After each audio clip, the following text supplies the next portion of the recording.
তো গাইস, আগে এই টিকটকের ভিডিওটি দেখুন, এরপর এর ফানি কমেন্ট পড়ব। So let's go. A few moments later.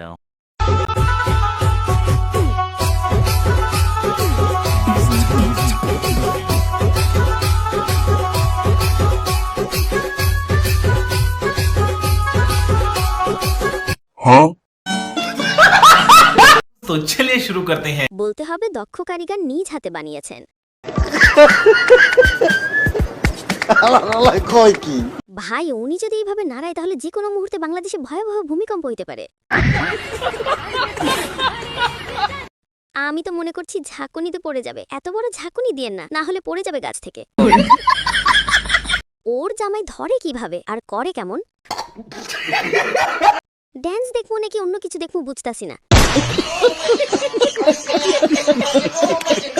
দেখে তো বিপদে আছি, কখন যেন কি হয়ে যায়।